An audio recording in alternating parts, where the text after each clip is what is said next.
Welcome to my dear student. Today we shall continue the chapter 5. And as you know, in my last class I already completed the work exercise 12. Now today we are going to start about the work exercise 13. Now see from here, there is a given that the fill in the blanks. So all the maths almost we have to done from this chapter. Then addition, subtraction, multiplication, division. On the basis of it, that few fill in the blanks is given. So just we have to start. We will start about it. Now let's see.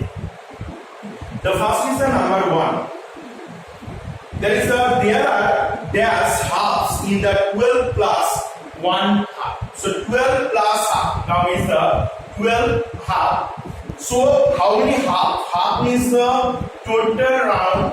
That is a 1 2 part. That is another half. That is another half. If we divide in the middle, that then this portion is also called half. This was also called half. So this portion is the amount is the 12 1 by half. So definitely the another one also is same. So 12 1 by half because it's a circle. In both the sides should be equal.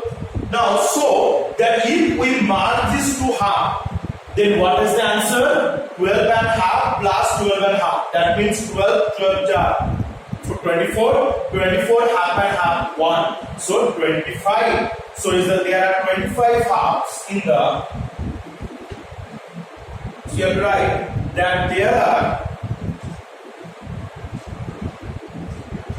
So here is the 25. That is the 25 halves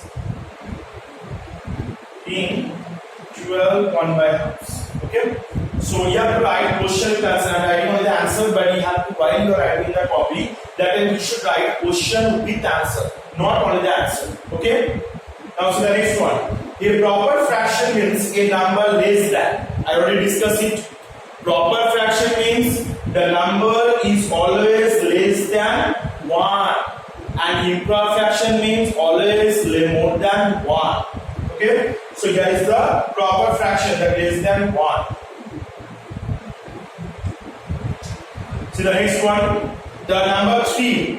2 by 3 of a right angle is 2 by 3. So we know what is the value of the right angle. That is the 90 degree. Yes, that is the right angle. You know what is the right angle? This one. This is called the right angle.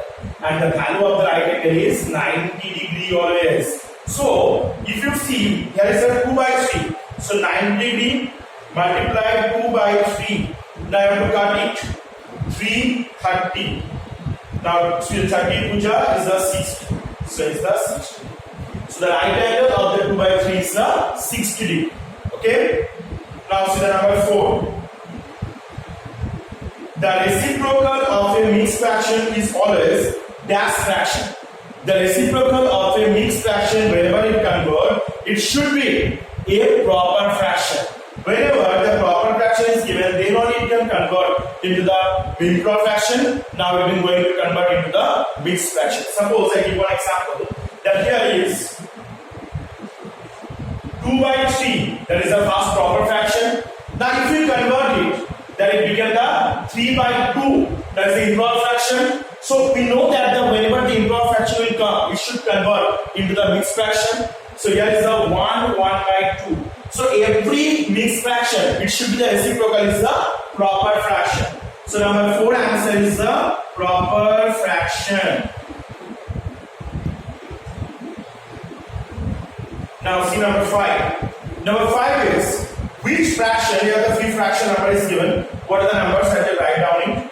5 by 5, 7 by 3, 9 by 0, 14 by 6, 3 by 1. So these are the numbers are given. Now on the basis of it, the few questions you have to be solved. First is, which fraction have a value more than 1? What are the fractions? Their value is more than 1. So you see, you know that those are the fraction are improper fraction. What is the improper fraction here? That this one is the improper fraction, this one is the improper fraction, this one is the improper fraction. So what are the answers? The answer is 5A answer. So I do it here. Just here's this one. See 5A answer. That is those are the improper fractions 7 by 3. 14 by 6 and 3 by 1. These three are the improper fractions. Okay. Now the next is, which two fractions are being equal? Which two fractions are being equal? Number B, this one.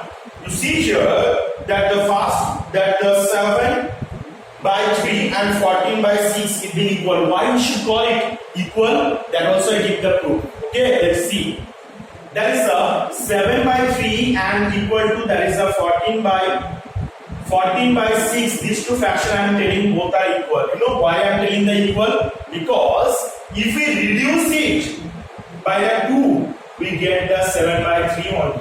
That is why these two are the equal fractions. What is the answer? 7 by 3 and 14 by 6. These two number are the equal number. Now the next is, which fraction can be reduced? Which one can be possible to reduce? That 5 by 5 is the 0 is there.